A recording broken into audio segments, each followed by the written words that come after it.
Salut tout le monde, aujourd'hui je vais tester avec vous un nouveau format de podcast. J'aimerais baser mes conseils sur une expérience professionnelle avec des clients ou des employeurs. Aujourd'hui, on va parler de mes 2 ans chez Goblin Studio entre début 2019 et fin 2020. À un certain moment, on avait bossé avec Johan sur Seeds of Resilience. Il a voulu éditer ce premier jeu chez Goblins.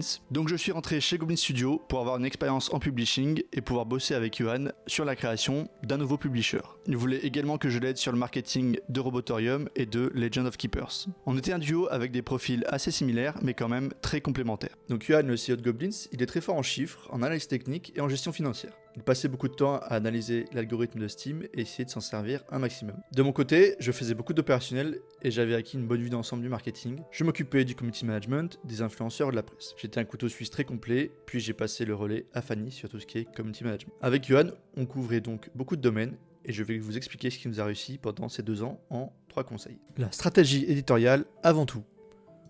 Assez vite, l'idée est venue d'avoir une ligne éditoriale qui serait tactique, gestion, management. On l'a résumé aussi de cette manière, des jeux où il faut prendre les bonnes décisions. On avait peut-être sous-estimé à l'époque à quel point cette décision de la ligne éditoriale serait vitale, car elle nous a beaucoup réussi. C'était l'époque où il n'y avait que nous sur ce segment, et où Dead Horse n'existait même pas encore. Je vais vous expliquer pourquoi cette ligne éditoriale nous a fortement aidé. Le premier aspect, c'est que ça nous a permis de filtrer les jeux pour les devs et pour les joueurs et pour nous-mêmes. Ça nous donnait une ligne directrice qui permettait de poser moins de questions et d'aller à l'essentiel. Par exemple, un dev de platformer, il savait très bien qu'il ne pourrait pas être signé chez nous. Un deuxième truc sur lequel ça a aidé, c'est qu'on a créé une audience de jeu qui soit à la fois un peu large, mais quand même caractérisable. Parmi nos joueurs, on avait beaucoup de développeurs, ingénieurs ou personnes ayant un métier logique qui aiment réfléchir et jouer à des jeux un peu complexes. Ça nous aidait à analyser les canaux d'acquisition et les jeux signés très facilement. Mon deuxième conseil, c'est créer des partenariats et négocier un max. J'ai beaucoup appris auprès de Johan et je dois dire qu'une de ses grandes forces est sa capacité à construire des deals. Assez tôt dans l'équipe de publishing, il s'agissait de construire des deals de marketing ou de distribution des jeux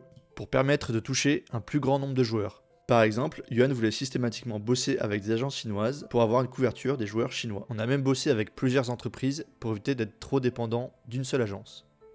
Ça implique aussi de bien créer et négocier le cadre de ce partenariat. Quel argent pour quel impact? Pour vous donner un exemple de deal, une agence chinoise pouvait mettre 20 000 € en marketing et récupérer derrière 20% des ventes chinoises sur Steam. C'était capital pour rentrer dans les sorties populaires. Mon troisième conseil, c'est... attendez. Si vous pouvez aimer la vidéo, ça aiderait beaucoup à la pousser aux algorithmes, qui est exactement le troisième conseil. Donc le troisième conseil, c'est exploiter l'algorithme à fond. Maintenant, tous les réseaux ont leur propre algorithme, que ce soit Steam, le PlayStation Store ou même Reddit. Chaque plateforme a des comportements spécifiques de mise en avant, que ce soit manuel ou automatisé. Vu qu'on n'était pas nombreux chez Goblins et qu'on voulait optimiser nos ventes, on a passé beaucoup de temps à décortiquer l'algorithme et à l'exploiter au maximum. Par exemple, à l'époque, on avait vu que les tags pouvaient apporter énormément de trafic à des tout petits jeux. Bon, aujourd'hui c'est très connu et très répandu, mais à l'époque c'était pas autant une science connue de tous les développeurs. On avait également passé beaucoup de temps à regarder ce qui permettait d'atteindre le seuil des sorties populaires pour bénéficier automatiquement de l'algorithme. Par exemple, la newsletter de Goblins, construite sur des années, permet souvent de faire le push initial qui aide à déclencher tout le reste. Il reste encore beaucoup de choses à découvrir sur les algorithmes des différentes plateformes, c'est pas toujours simple, mais il faut continuer à expérimenter et trouver ce qui peut vous apporter beaucoup de visibilité sans argent. J'aimerais aussi féliciter tout le reste de l'équipe Goblins, notamment Fanny et Allison, qui ont été très importants dans mon passage chez Goblins. Je n'ai probablement pas assez parlé de l'excellent travail de Fanny en tant que community manager, qui ont permis de créer aussi tous ces beaux succès.